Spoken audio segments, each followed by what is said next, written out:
Om Swastiastu. Saya, Ida Bagus Galang Adiuta. Kali ini saya akan mempresentasikan hasil dari studi tugas akhir saya yang berjudul Perencanaan dan Perancangan Fasilitas Pengembangan Aktivitas Anak di Kota Denpasar.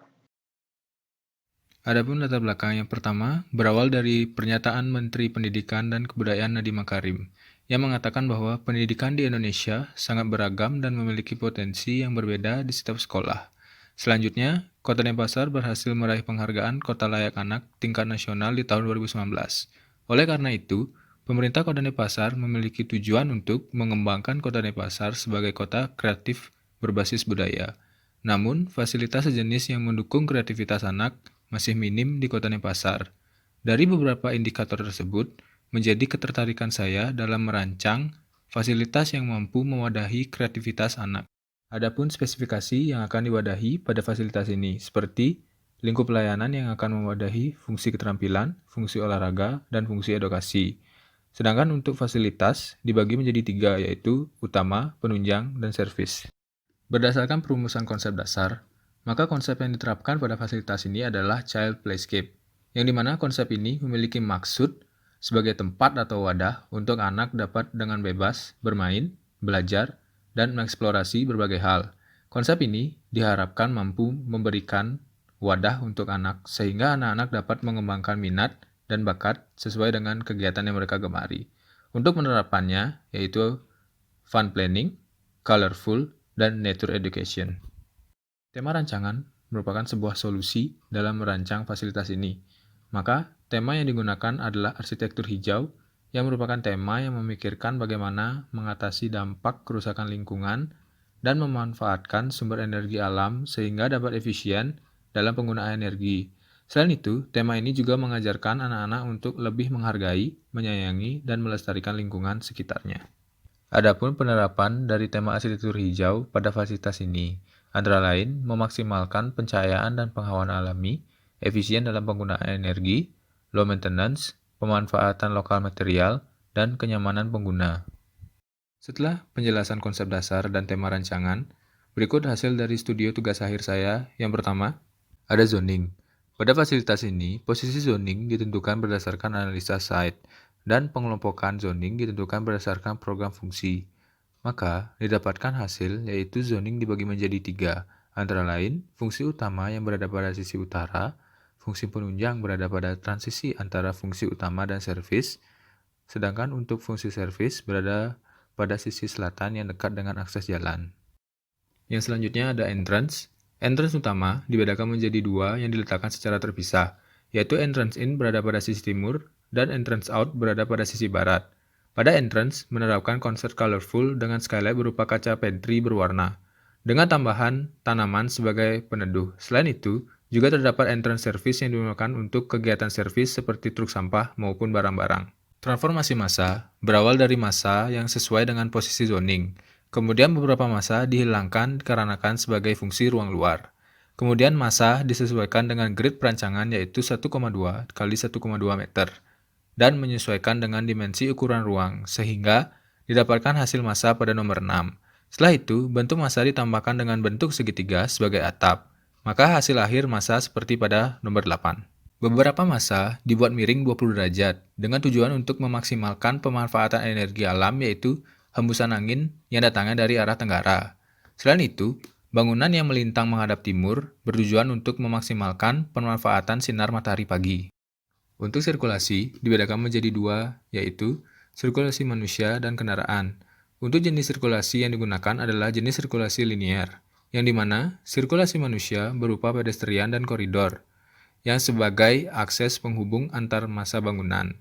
Sedangkan sirkulasi kendaraan adalah area drop-off dan parkir area, yang digunakan sebagai akses oleh kendaraan bermotor. Sirkulasi pada dalam ruangan dibuat lebih fleksibel dan lebih terbuka, dengan tujuan untuk merubah suasana kelas yang sebelumnya kaku dan menonton menjadi suasana kelas yang lebih menyenangkan ketika anak-anak melakukan aktivitasnya di dalam ruangan. Selanjutnya ada tampilan bangunan yang menerapkan tema arsitektur hijau. Penerapannya terlihat pada pemanfaatan lokal material seperti batu bara merah, pemanfaatan energi alam berupa skylight pada atap, efisien dalam penggunaan bahan, dan fungsional. Penambahan aksen warna yang senada pada beberapa titik bertujuan sebagai focal point pada bangunan. Pada area ruang dalam, Konsep colorful sangat terlihat dengan penerapan tematik yang berbeda di setiap ruangan, dengan tujuan untuk memberikan rasa ataupun kesan yang berbeda ketika berada di ruangan yang berbeda. Hal ini sangat mempengaruhi psikologi anak yang belum bisa mengingat nama ruangan, tetapi anak-anak lebih mudah mengingat warna dari ruangan tersebut. Contohnya seperti pada ruang kelas anak usia 3-5 tahun, dibuat dengan warna biru yang bertemakan hutan. Terlihat dari jenis furniture yang berupa pohon dan bentuk-bentuk hewan. Hal ini untuk melatih anak-anak lebih mengenal jenis-jenis hewan dan tanaman. Selanjutnya, pada ruang kelas anak usia 6-8 tahun, dibuat dengan warna dasar kuning yang melambangkan keceriaan anak-anak. Ruangan ini dibuat bertemakan dengan bentuk hal-hal yang pasti, seperti angka dan huruf. Dikarenakan pada usia ini, anak-anak sedang gemar membaca dan menulis. Yang selanjutnya ada ruang luar, yang dimana ruang luar merupakan penerapan konsep dari nature education, yang dimana anak-anak akan dapat bermain sambil belajar. Adapun fasilitas yang mendukung kegiatan anak-anak tersebut, yaitu lapang olahraga, kolam renang, kebun organik, kandang hewan, playground, dan area bermain pasir dan air. Selain itu, pada ruang luar juga tetap memperhatikan keamanan dari anak-anak yang terlihat dari pemilihan jenis-jenis tanaman yang tidak berduri dan set furniture yang aman untuk anak-anak. Dari desain saya, terdapat satu keunggulan yaitu skylight pada atap. Adapun detail konstruksi dalam pengerjaan arsitektural dari skylight ini, yang dimana skylight menggunakan kaca sandwich tebal 2x5 mili yang direkatkan menggunakan silikon glass glue dengan rangka besi hollow, yang kemudian kaca diletakkan secara zigzag antara genteng dan pembungkuk atap. Hal ini bertujuan untuk mencegah air masuk ke dalam ruangan. Utilitas pada bangunan ini meliputi 1. Drainase air hujan, yang dimana air hujan dari atap dialirkan menuju talang, selanjutnya dialirkan ke bawah menuju drainase yang berada di tanah, kemudian ditampung pada bak untuk digunakan kembali. Yang 2. Pencahayaan alami pada bangunan menggunakan bukaan-bukaan yang berada pada sisi-sisi bangunan, serta tambahan skylight pada atap. Sedangkan untuk pencahayaan buatan menggunakan lampu TL dan LED strip. Nomor 3, penghawaan alami menggunakan bukaan jendela pada sisi-sisi bangunan, sedangkan untuk penghawaan buatan menggunakan kipas angin yang berfungsi sebagai pemutar udara di dalam ruangan. Yang berikutnya nomor 4, yaitu jaringan air bersih digunakan pada wastafel dan flush toilet. Jaringan air bekas merupakan sisa buangan dari wastafel dan floor drain, sedangkan air kotor merupakan buangan dari kloset. Yang berikutnya nomor 5, yaitu keamanan bangunan yang merupakan hal paling penting pada perencanaan bangunan ini, yang dimana setiap ruangan sudah dilengkapi dengan CCTV dan alat pemadam kebakaran seperti sprinkler. Berikut merupakan hasil dari studi maket. Adapun yang akan saya jelaskan pada studi maket kali ini yaitu mengenai pola massa dan sirkulasi. Pada pola massa, terlihat bagaimana hubungan antar massa bangunan dengan massa bangunan lainnya yang saling terkoneksi dan berada pada grid modul yang sama. Yang berikutnya, sirkulasi, ditandai dengan warna merah yang menjadi penghubung ataupun akses antar massa bangunan dengan massa bangunan lainnya. Selanjutnya adalah studi maket bangunan, yang dimana penggunaan skylight pada atap menjadi keunggulan dari desain pada bangunan ini. Skylight digunakan sebagai pencahayaan alami pada ruangan, sehingga dapat memaksimalkan penggunaan energi alam dan dapat mengurangi penggunaan pencahayaan buatan. Dapat dilihat dari studi matahari yang saya lakukan, terlihat bias-bias cahaya masuk perlahan ke dalam ruangan melalui skylight pada atap.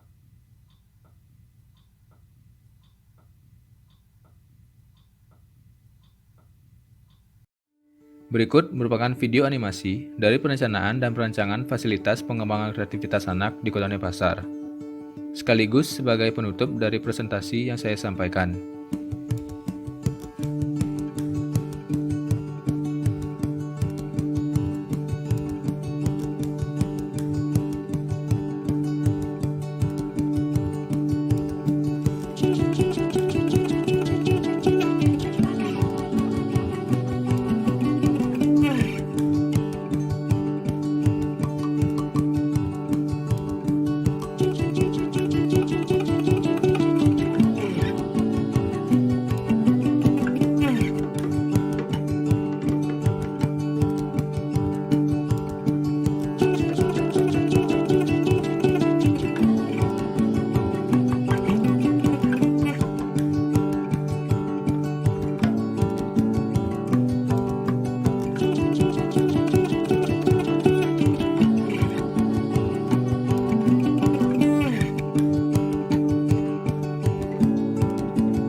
Sekian presentasi yang dapat saya sampaikan. Saya Ida Bagus Galang Adiuta, pamit undur diri. Om Santi, Santi, Santi, Om.